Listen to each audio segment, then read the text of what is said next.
Welcome back to Season 2 of the Sober Motivation Podcast. Join me, Brad, each week as my guests and I share incredible and powerful sobriety stories.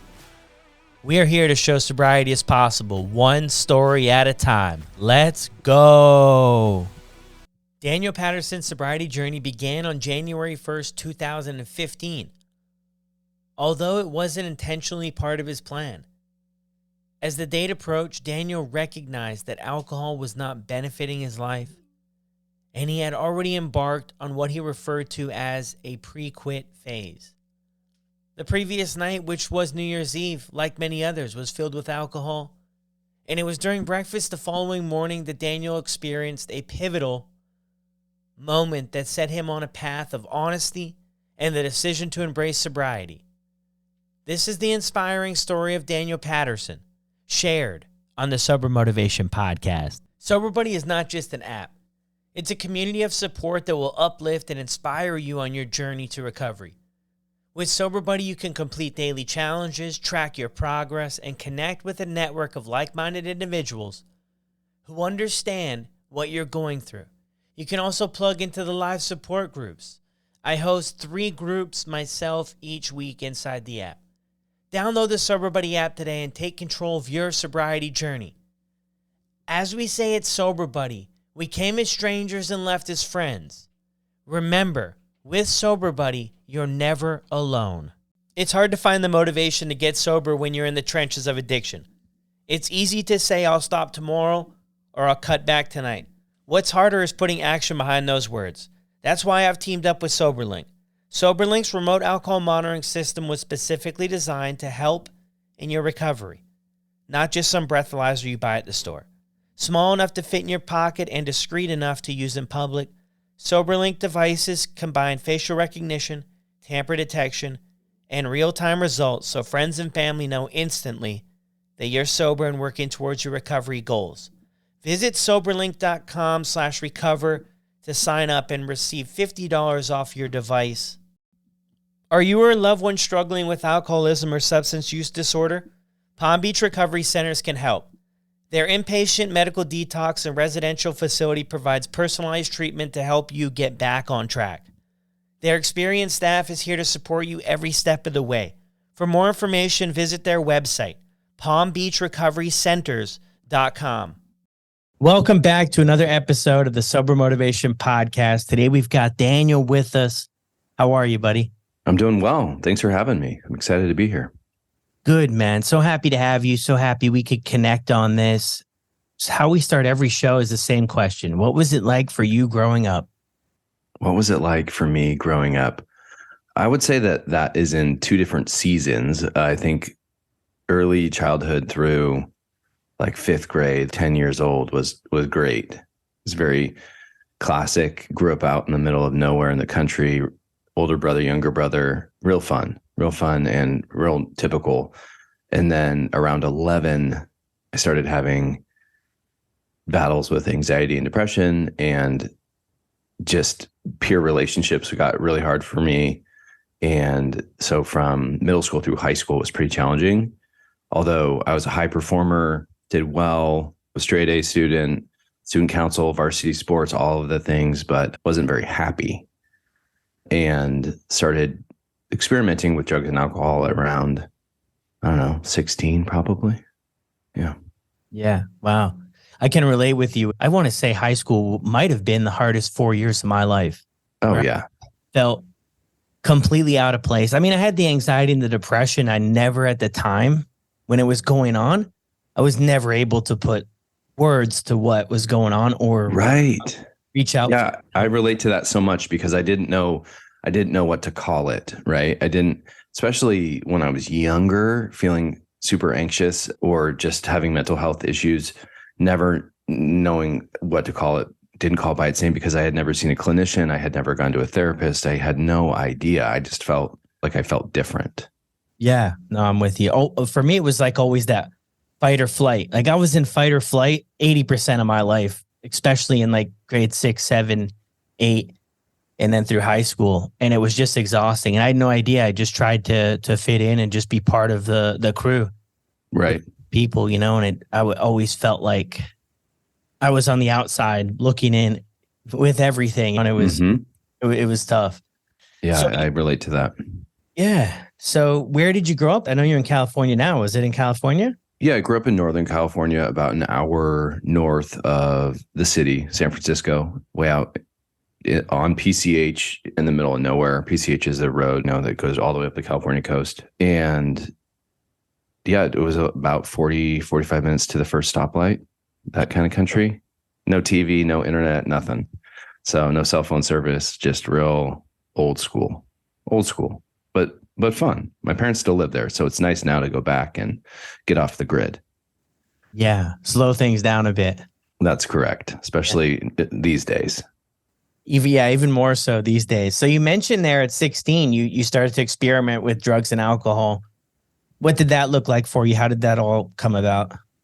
I mean, again, I grew up in such a weird place where I had friends' parents who were like growing weed in their backyard, right? It was a very, very typical experience. So marijuana was like the first drug of choice, and then alcohol and mushrooms, psychedelics, things like that. But it wasn't a daily thing, and it wasn't I don't know, it was more for fun, right? It was more recreational at that point. I didn't start really relying on alcohol, which is definitely my drug of choice, until I went to college, because I had no idea how to compensate from having like no friends and no social standing and no sense of agency to a brand new life filled with friends, filled with opportunity. I was overwhelmed. I was socially anxious, and I just used alcohol at every turn to cope, basically. Yeah. Yeah. In college. Yeah. It's the way a lot of us find our way, right? To fit in and be part of it. And I had this weird emotional fatigue because 11 to 17 or 18 was so exhausting, and it was fight or flight and mostly just a constant state of survival, that when I got to college, I had this huge emotional letdown, even academic letdown. I went from getting straight A's to almost getting kicked out of school because I was failing. I wouldn't go to class. I was just drinking. I was like, I've tried to be this other kid that was perfect, and that didn't work. So now I'm going to go to the other. I overcorrected. I'm going to be the guy that has puka shells and fucking drinks Natty Light and doesn't go to class and smokes cigarette outside the fraternity. Like, I went completely the wrong direction and 120% in the wrong direction. Yeah. Extreme flip there. Yeah, it was not a good look. Yeah. It's interesting you say though, because when you were younger, right? Like for most of us, I can relate to that too. It didn't start out as a disaster. Again, for me, with the drinking and with other drug use, there was a purpose for all of it. Like it did a lot of, I hate to say it, but it did a lot of good for me in the beginning. Right? I was able to fit in. I was able to quiet the voices. I was able to make friends and meet people and do all these things and get invited to parties. And like, it was good until it took over, right? I think. Yeah, it's progressive. And I think that's easy to forget once you're just swallowed by it eventually. But, it's one bite at a time that alcohol takes you or drugs take you. So I feel like I didn't wake up one day being like, do you know what? I'm going to be an alcoholic. I think that sounds like nobody told me about the long-term effects and even when I started having that internal dialogue with myself early in my 20s. Okay, I think I can't keep up at this pace. I think I'm drinking more than everyone else. I think I'm drinking more often than everyone else. I would always look for somebody that was worse than me to like use as a permission slip to keep drinking or to keep coping the way that I was coping. And that was easy to do, unfortunately, right? In a college setting, you can quite typically find somebody who's not going to any class, and I was still going to some, or who's drinking every night and I was taking like one off, right? So that comparison game is really hard. Yeah, no, that's so true. You always try to find, if I don't fit this exact mold, then there's not a problem. Not a problem. I'm not going to accept the label because it doesn't look like X, Y, and Z. Yeah. Yeah. And how long did that keep you stuck for? Oh, man. The college drinking I left college, but college drinking didn't leave me. I tried to calm it down toward the end of college, and I did get more emotionally regulated. I started taking medicine and going to therapy a little bit, although the medicine didn't really work because I was still drinking on it. But I was at least aware that there was an issue. However, I didn't really care, and I had no intentions of stopping. After college, we moved to Las Vegas and lived there for a few years, and then moved eventually to Southern California, where we've lived for the last, I don't know, 20 years. But I remember thinking, like, I don't care. Like, I have this problem. It's all I love. It's what I love the most. And I deserve to drink because I've had this shitty life, which isn't true. Right. Like, there's a lot of good qualities in my life, but I would just like gravitate toward, or I have a good job, I'm college educated, I pay my bills, I'm happily married, all of these things. So it doesn't matter that I have this problem because I have a resume and I'm good on paper, basically. Yeah. You were already married in college? No. I mean, I got married at 25, but my wife and I were dating in college. Yeah. Okay, gotcha. Yeah, so I mean, if you're getting all of those signals that all of this stuff is together, right? And a lot of people too. I hear this story, and I don't know if this will relate to you, but a lot of people do their best. They're finding that for a while they can really perform their best with it as part of their life. Yeah, you use it as an energizer. And when I got into teaching, I taught for 10 years, and then I was a high school principal. I was excelling at my job. I was winning awards and teacher of the year and administrator of the year and PTA awards, all kinds of things, excelling.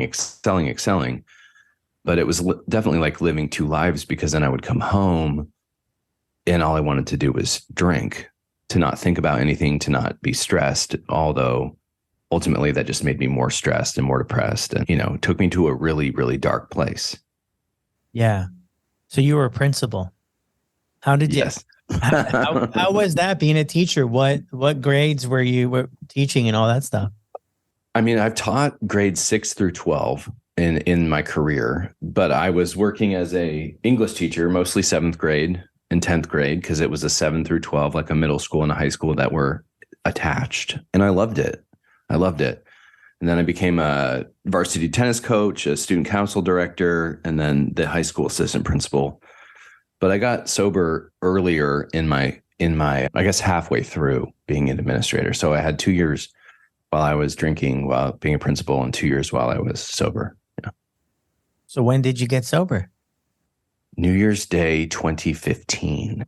So my last drink was, so I'm 8.5 years. So my last drink was on New Year's Eve of 2014.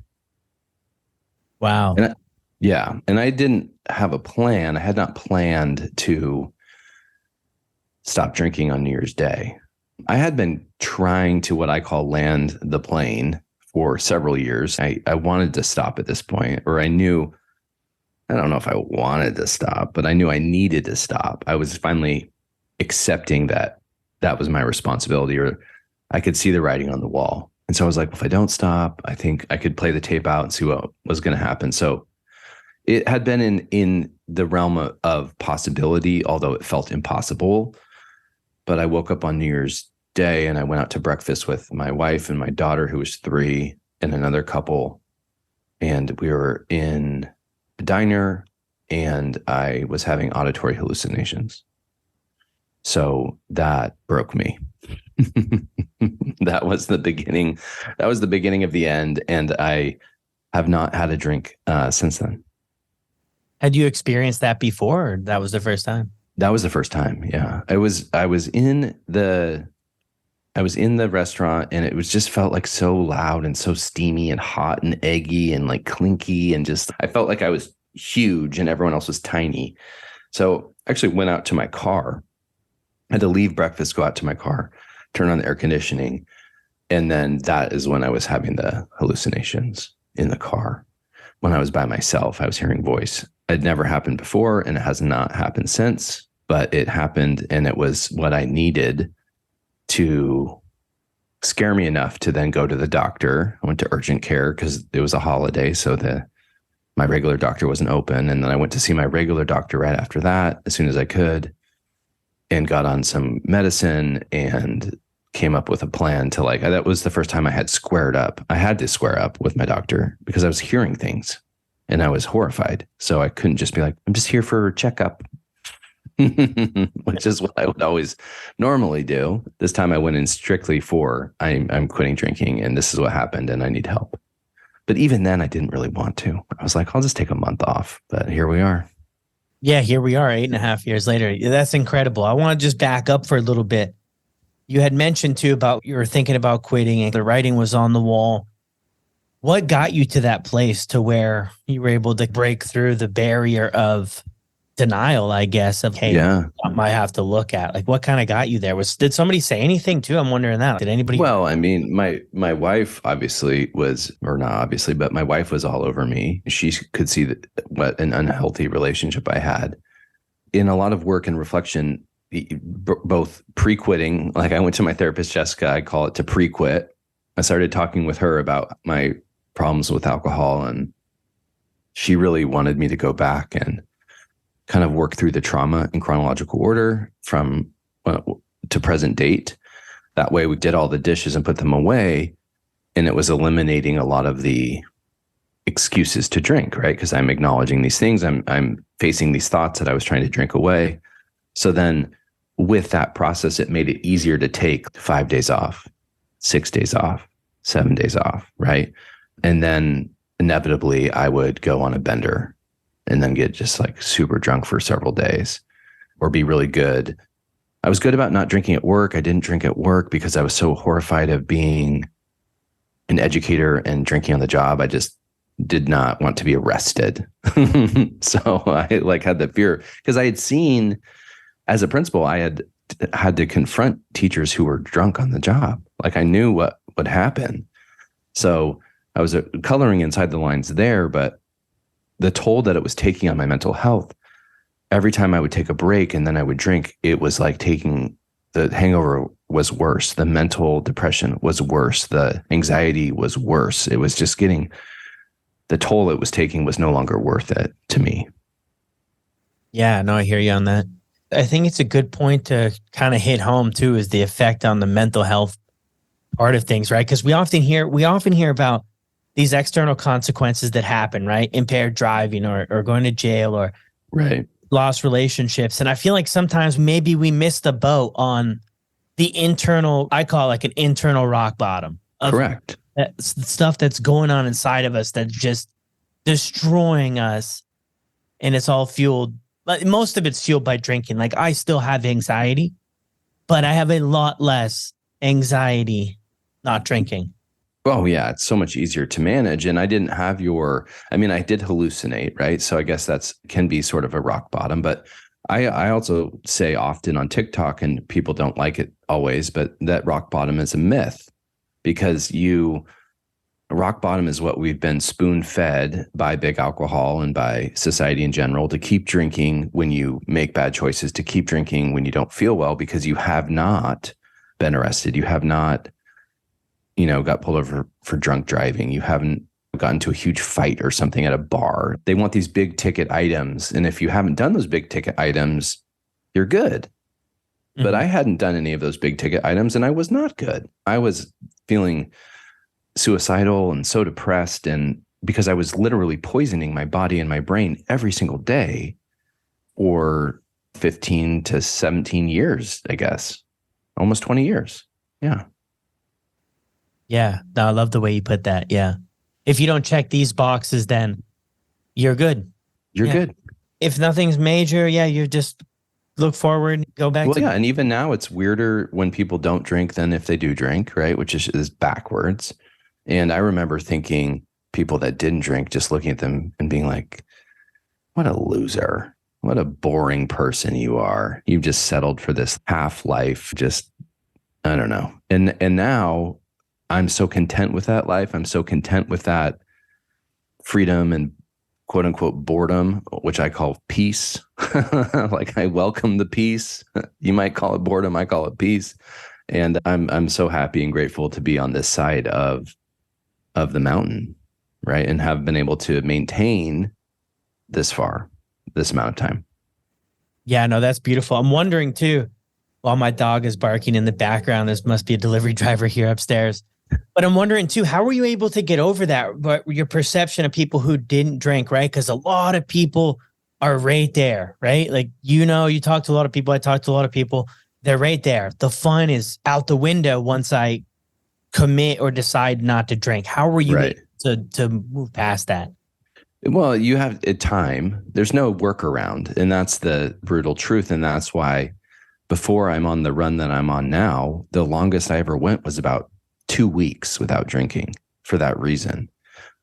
Because I always felt like it's my birthday, or it's the 4th of July, or it's the holidays, or it's this, or it's that, right? And in order to have fun at this concert or sporting event or whatever, I have to drink. So the alcohol was like Velcroed to fun, the concept of fun. So I call it finding your resting sober face. Like, it takes time to figure out who you are, to learn to be yourself as yourself without alcohol. And basically you prune all the shit that you thought was fun and see what grows back.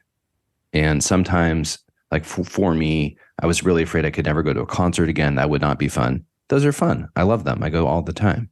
But there's other things that I used to do that I don't do, that aren't fun anymore. So fun just changes. For me, fun is opportunity. Fun is feeling rested. Fun is meeting new people, having deeper relationships with less people rather than superficial relationships with more people. So fun is just different for me now. Yeah, no, I love that. All of that too. Yeah, the less people. I heard this thing a while back that 4 quarters is better than 100 pennies. And it's so true. And in recovery, for me anyway, is just finding that I don't have to be everybody's buddy. And it's correct. It's so incredible, Yeah, that is a brilliant saying, by the way. 4 quarters is better than 100 pennies. It's so true. And the alcohol made me mistake busy for successful, basically, in a lot of different ways, in a career perspective, certainly, but also socially and emotionally, thinking, again, just I'm getting invited places, I'm going out, I'm doing this, I'm doing that, like that happiness through osmosis, or happiness through attaching myself to these actions rather than the actual feeling of being happy while being still, which is very different and takes a lot of work. And it's not perfect. I'm not saying I'm just so happy all the time now. Like, I still struggle with my mental health, but I've cleared a lot of the self-sabotage and roadblocks and needless drama and all of those things to focus and keep the main thing, which is like, if I have an actual disagreement or an actual sadness or an actual feeling, I can identify what its root is without getting it confused with alcohol and all of the baggage that alcohol brings with it. Yeah, and I like how you mentioned too throughout this about a lot of this work takes time, right? I think that we're so used to the instant gratification, right? When we're drinking, because you have a drink and a couple minutes later, 10, 15 minutes later, you're feeling different and you're on your way to achieving your goal. And then in recovery, it takes time. And we do 15 years, 10 years of this addiction. We're wrapped up in it. And then we put this unrealistic expectation sometimes that things are going to just be miraculously better in 30 days. Yeah. And I think it's most times people have an unrealistic expectation of how hard it is and how patient you have to be and how much your life is going to change. And at first, it's going to take all of the wind out of your sails, and it can be very isolating and feel very lonely and scary and just quiet, like creepy quiet. But you have to go through that to rebuild. And there's the pink cloud that people refer to. Some people, it seems easy to them at first, but I really believe in my journey with sobriety. I think of it more like a tide. Like, sometimes the tide comes in and sometimes the tide goes out. Like, sometimes it feels really manageable and sometimes it feels harder than normal. And it just ebbs and flows. And it's a process. It's not a destination. Something I will always be doing is recovering, and everyone listening to this is recovering from something. Yeah. I like that. The tide goes in and goes out. Do you still think about drinking, or when you like the tide goes out and comes back in, is that more of like mental health stuff? And That's more mental health. And alcohol was my primary coping skill, my primary medicine, even though it was a horrible prescription. I'm not a doctor, turns out. I don't think about drinking. I don't actively find myself saying, oh, I'd love a drink right now. But I do find myself saying, I would like to escape this feeling. I would like to escape this situation. I would like to escape this responsibility and quiet my brain, which is where I have to employ other strategies and also learn that I am not every thought that I have. yeah, I can relate to you on that. It's not about because a lot of people ask that too, right? Do you think about this stuff forever and you craving alcohol and stuff? Probably about me about 6 months into it. That was out the window. I was just feeling a lot better about myself and life just became so much more manageable. But I'm with you too. Like, of course, I would love to avoid the hard stuff. Yeah, life is still lifey. The human's human. The trigger's trigger. The world doesn't stop moving just because you get sober. You have to learn to adapt and manage your feelings and manage expectations. But yeah, so when people ask me like, "Oh, do you want to drink?" or I post about it a lot or all the time, and they're like, "Why are you still posting about it if you're sober? Doesn't that make you want to drink?" And no, I think it's cathartic. I think it's fun to tell stories and to connect with people who are exploring sobriety or new to sobriety or have more time than me even. I think social media is a great way to get out there and spread the message, but it doesn't make me want to drink because I'm posting about it. If anything, it holds me accountable because I've made it my platform. So I'm less likely to do it, I think, versus if no one knew I was sober, who's going to hold me accountable? That's another good segue to this thought I've been having recently, right? Because a lot of people get sober and they want to keep it secretive. So they'll say, well, I don't want to tell so and so. I don't want to tell these people that I've given up drinking, right? Right. And I think that, I mean, I get it. Everybody's situation's different and it's everything. It looks a little bit different, but I honestly think the faster you can get to owning your truth, the better off you're going to be, as uncomfortable as that's going to be. And people are going to think what they're going to think. Right. I think it's, I think we what you mentioned where you're sharing it and it adds that accountability. It does. Yeah. I didn't share anything with anyone for like 6 months. And one, I was afraid I was going to fail. Two, I was afraid I was going to be held accountable because I hadn't put a ring on it. I wasn't sure, right? I was still in the fact finding. And I think that's where people get really obsessed with and stopped by or tangled up in the label. Like, what do I call this? Or what do I call myself? Or what do I call this time of my life? Am I not drinking right now, tonight, forever? Am I an alcoholic? Am I alcohol free? There's so many different ways to patch it together that at least I found I had paralysis by analysis where I didn't know what to say. So I didn't say anything at all. Versus now I encourage, like you just said, I encourage people to find community, to find their voice, to tell someone. And people's reaction is none of your business and it will be what it will be. I think it's a little bit different if you've, been on and off, on and off, on and off. I understand when people keep it quiet when they've tried and failed publicly like 12 times and everyone around them is tired of hearing about it and tired of being let down. But I think that's a different caveat than just your typical person who's trying to stop or who has stopped. Yeah, no, so true. Yeah, it can wear people down, right? People around you. But I mean, getting back at it is always probably going to be the best thing, right? For most, getting back. 100%. Yeah. I just know that when some people feel reticent to tell those in their life and I ask them why, they're like, well, it's because, I've said this to my friends 10 times and then they try to get me not to drink and then I drink and then we have a big blow up and then again, accountability. So I do agree with you though. I think finding your voice and also understanding that you're allowed to change. Your recovery is allowed to change. The way that you do it is allowed to change. And the world that we experience is always in motion. It's always growing and shifting. And so too, can your recovery plan, whatever it looks like to you, in my opinion.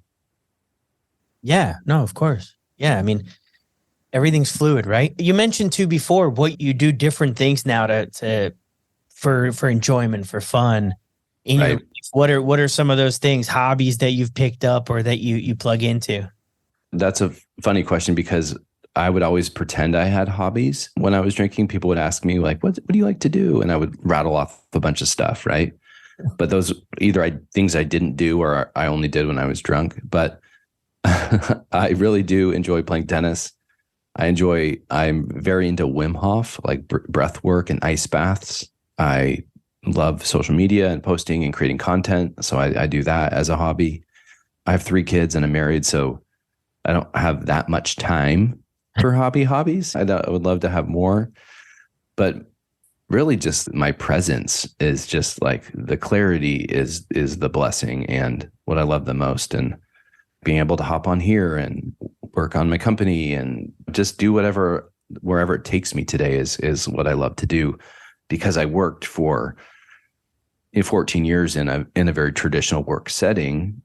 And after I got sober, I quit my job and started a company. And now I've started 2 companies and I've lived the life of an entrepreneur since 2016.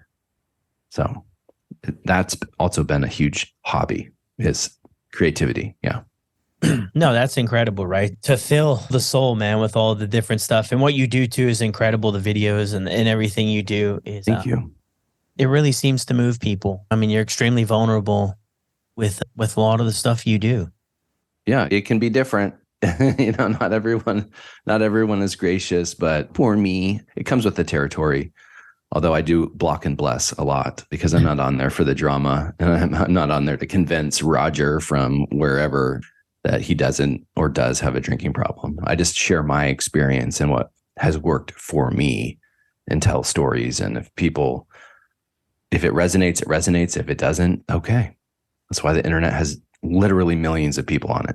You find someone else. Yeah, you're going to find people who don't, or are just there to stir the pot type stuff all the time. Oh, yeah. But you don't have to attend. I mean, I think one of the lessons I've learned in sobriety is you don't have to attend every argument you're invited to. And I really do value my peace and peace of mind. And I don't let that many people in to my space, even, which is counterintuitive because I'm posting constantly and sharing all about myself. But like going into the comments and replying or DMs or things like that, I'm pretty protective about my mental health and how much of that I actually read and absorb, because it's just not good for me to be in a constant state of feeling like I'm defending or deflecting. I don't like it. Yeah, no, for sure. I'm with you on that 110%. If somebody was listening to the show here and they were struggling to get or stay sober, what would you say to them, like from your own experience? I think that sober curiosity is only real when you take enough time to live life without alcohol to understand the difference. I would do my sober recon when I was drunk. So I would be thinking about quitting and looking on the internet and go to therapy, but still drinking, not at therapy, but you get the point. And doing all of these things and tricking myself into thinking that was taking action. And it wasn't taking action. I think what I did initially was, what worked for me was not committing fully, which is counterintuitive to what you might hear. The first 6 months, I was very much in, okay, I'm just going to take this one day at a time. I'm not going to drink today. I'm going to see how I feel. I'm going to see how my medicine works. I'm going to see what this life, I'd never been an adult without drinking. What is this shit like without drinking? So I think instead of thinking, I call it, you get a case of the forevers. You start to think about forever and forever and forever, and you future trip, and then you freak out and you drink again. So just set a goal of a few days and see what it's like. Honestly, don't make any big statements. You don't have to put a post on Instagram. You could just try it out and don't do it alone. Community is really important, whatever that looks like to you, either virtually, in person, free, paid, traditional, not traditional, who cares? Some sort of community of people to support you and to be there with you. Because at least I felt like there are no sober people. And then I got sober and I'm like, they're everywhere. They're literally everywhere. I just couldn't see them because I was hammered. Yeah. Why you mentioned community? I'm a huge fan of community too, as being extremely helpful. Why community though? What makes it so helpful? Because alcohol preys on isolation. I think it preys on isolation. And at least when I got sober and when a lot of people stop drinking, they overcorrect and they get really inward and they stay home and they isolate. They cut everyone out and they cut everyone off because that's a safer choice in that moment than going out, right? Because they were like, at least if I stay home, I won't drink. But it can be really lonely. And it's while it's fine to talk and it's effective to an extent to share with people who have a healthy or normal relationship with alcohol, nothing hits like talking about it with somebody else who has also gone through it or who is in it. Somebody who can understand that taking just one day off is a really big deal. Whereas I tell that to my wife and she'd be like, well, I haven't had a drink in 6 weeks. I'm like, 6 weeks? Like, you psychopath? That's crazy to me. So I think community is just validation and also learning that you're not in it alone. Yeah, no, I love that. That's exactly what I was thinking too for it, is that you're able to connect with other people and the people understand, right? Who can just listen. Most of the time, it's nice to just have people to listen. I feel like when I talk with people outside of the recovery or the sobriety space, it's always I'm getting fed solutions. Yeah, they want to fix it. Yeah, and I'm just like, I appreciate it, but I'm just not looking for solutions. I'm literally just looking to say, I'm having a hard day. And you just to nod your head and be like, yeah, I have hard days too. And that's all I need. I don't need to up my therapy. I don't need to do all this stuff. I don't need to go for a run right now. I just need someone to be like, yeah, you know what? I have hard days too. Correct. You just want to feel seen and heard, understood. Yeah, I agree. And that's not to say that people have ill intentions. It's just when you don't know and you can't relate to something on a personal level, you just try to offer solutions to try to, I should try to help or try to fix it. And sometimes you can't fix it. You just have to sit in the soup and just let the feelings be and let them pass. Yeah. Takes time. Yeah. That's another thing. You're hitting one thing, another. What I've been thinking about recently is that different feelings, right? Just in sobriety is just experiencing them, as opposed to like what I used to do is like, oh, I'm feeling this. So I got to start, I got to get out of it really quick. But just accepting things as they come and they come, nothing lasts forever in my experience anyway. Right. And it flows through and it goes. And that's kind of like the peace you spoke a lot about that, but that's like kind of what I experienced, like as the peaceful thing is like, I just don't have to just jump and get flustered with everything I'm feeling that feels uncomfortable. Correct. Through it. So yeah, you're not every thought. And one of the acronyms I love the most is RAIN, RAIN, which is when you recognize a feeling and then you allow it in rather than trying to keep it out. And then you investigate, is this feeling true? Is there anything I can do about this feeling right now? Is this feeling worth getting flustered over? Is this feeling worth compromising my journey, my healing, my sobriety? And then nurture, finding a way to nurture yourself so that you don't drink. And so sometimes for me, that is like, okay, I need to get out of the house and go take a walk. And sometimes it's, you know what, I'm just going to sit here and watch TV. And sometimes it's like anywhere in between, right? Just the process of filtering feelings is something that's so much easier to do when you have a clear mind that's free from a hangover or shame or regret or guilt and all the shit that comes with drinking. Yeah. You named a few of the heavy ones. Yeah. The shame and the guilt and everything. How were you able to work through that? How were you able to work through, if that was part of your story? Therapy, for sure. I'm a huge fan and active attendee, but also in the last 2 years, sharing my story has been really powerful. I spent almost 6.5 years sober, and I didn't really say anything to anyone about it unless they personally knew me. But even then, I was real cagey. And then when I randomly started talking about it on TikTok about 2 years ago, that's when the first time I had talked about it out loud, really. And then started a podcast, and it's been so naming it and even Oh gosh, all the episodes that come out of my podcast, and I have a podcast with a co-host, but we'll talk about some really bad memories, and I'll just say it, and I'm cringing the entire time, and I'm just like, but then after I feel like, it's free. I'm free of it now because I've recorded it, I've put it on the internet, and there's nothing I can do. So the memory is, I've set it free. So I've really been working on that. Yeah. No, that's awesome.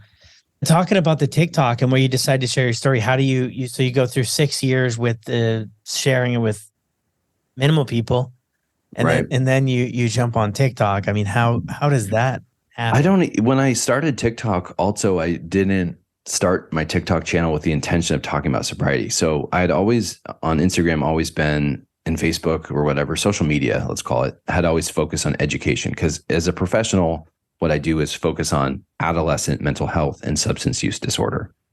I help schools build programs. I help states build programs. I help private companies build wellness programs to support youth, right? Or young adults. So that's typically what I talk about. And I've kept saying that I need to go back and find what my first TikTok post was on sobriety, because I don't know what it was, but it was not for the first few months. And I don't know what inspired it. I think it might have been like a dry January New Year's Eve post. I took a dry January, and this is what I did when I took a dry January. Something like that I just did something different, and it popped and people liked it and it responded. And I was like, oh, this is kind of fun. So I just talked about it more and a little bit more and a little bit more. But early TikTok is mostly just me dancing, like really like dad moves. Now I do a lot of storytelling. So it's changed as I've changed. Yeah. And I saw your one video. I saw it a while back, right? It was the video of that first day where you walk. I think you walked through the thing. What I got from it was that it wasn't the plan, right? Right. Yeah. It was that video popped off. I posted that this last year on New Year's Eve and saying, 8 years ago, when I went to sleep, I didn't have any intention of waking up and quitting. And it can happen like that. Not that easily, but every time I planned a quit date, I would find a way to self-sabotage. And then one day when I woke up and it just arrived, and I accepted it and I embraced it and I let it be my quit date. It's sort of inverting the thinking. Because when I scheduled my quit dates, I would always find a way for them to not work out. Magically. Yeah. Which I think is incredible. And it's becoming, I think, more and more common that is a possibility, and a possibility for a lot of people. Yeah. I think it's a possibility for anyone. I think the magic, though, is taking it slow and not getting too ahead of yourself. Because when you've done something every single day for years and years and years, and you think about not doing it anymore, ever, ever, ever, on one hand, that's a good thought because it creates resolution. But on the other hand, it creates overwhelm, which could then trigger you, if you were me, to want to drink. So however it works for you, embrace that. But for me, like a gradual acceptance has been a little bit better than radical acceptance. Yeah. And now, where are you at with that? Do you say, I'm never drinking again? Oh, yeah. No. Yeah. People say, do you think you'll ever drink again? And I say, I have no plans to. I have no plans to, and I'll do everything in my power to not. And that's where complacency can really rain on the parade, when you're like, oh, I have this hacked. I have this figured out. It's all solved. Because I've had friends with 20 plus years, 30 plus years go back out when you stop working and stop paying attention to your recovery. Yeah. What helps you on a daily basis? Is there a routine or something that helps you stay on track and just keep? I'd like to bookend my day with some small rituals or small formalities that help me, set my day with intentions and then sort of like bring my day to a close. But the life of an entrepreneur and what I do, like my day-to-day schedule is very unpredictable. But weekly therapy, weekly ice bath, weekly breath work, working out pretty much every day. I run a small sober group, so focusing on that every day keeps me. And I travel and speak about it. I don't know, I think just being in it, I'm all the way in it right now in terms of professionally and personally. So that is a built-in mechanism to keep my eyes on it. Yeah. No, that's beautiful. Yeah. Staying connected. It sounds like you're really connected, right? Yeah, absolutely. Yeah. I love that, man. This has been great. I appreciate you just sharing with us your strategies, a lot of stuff. I mean, 8.5 years is incredible. Thank you. And especially all the stuff you're doing now. I know you've got your own show. Tell us about your show that you have a co-host for, right? Yeah. So, I have a show called Sobriety Uncensored, and my co host is a woman named Jenna. She's a nurse from Philadelphia. Jenna Bobena9 on TikTok. She's not on Instagram. And we met because she was talking shit to me on a TikTok live when she was drunk. And now she's in her second year of sobriety. And we have episode 32 just came out today. And so we're sponsored by Spindrift. I don't know. We just have a weekly show. It's really off the cuff. The two of us just talk about whatever. It's pretty funny and a lot of stories from our respective paths. Yeah. Wow. It sounds awesome. Yeah, it's funny because she's older and her kids are older, and she started drinking later in life. And then I'm younger, my kids are younger, and I started drinking as like an infant, essentially. So we just have different perspectives, and we take turns at asking each other questions and just like understanding the nuance across generationally, gender perspective, parenting, all of it. So it's fun. I like it. Yeah, no, that's incredible. You enjoy podcasting, obviously. I do. Yeah. Yeah. It's something that I look forward to. It was one of the things that I was afraid to do and I always wanted to do. And I don't know, one day we just decided, let's make a podcast. Let's just see. And we did 20 episodes, and that's when we got a sponsor, and we're able to like continue doing it because it made sense. And so, yeah, we're in it for a while because we signed like another 6-month agreement with Spindrift. Wow. That's cool. Yeah. So yeah, cool. It's been fun. Look, wrapping things up here, is there anything that you would like to say or leave everybody with? Comparison is the thief of joy. So when you are looking at your own sober journey, while it's nice to have goalposts and ideas and, I don't know, a recipe to work off of, ultimately your journey is yours. So I would say get scrappy, get curious, check your ego, and try different modalities and different strategies until you figure out which way works. Because if you put all of your eggs in one basket and that basket it isn't working, your likelihood of giving up and going back out increases tenfold. Yeah, I love that comparison. What would you say, just to wrap things up here for real this time, for real to wrap things up? For real. What would you say would be like the number one takeaway or number one strategy if somebody, like what would be the one actionable step if somebody is, today is the day I'm going to start day one. I listened to the show and Daniel Right. motivated me to make changes. What do I do once the show's over? Tell someone. Say it out loud to someone, because then that's called best day, worst day. The best day is when you finally tell someone and get it off of your chest. And it's also the worst day because you tell someone to get it off of your chest, because then you're accountable.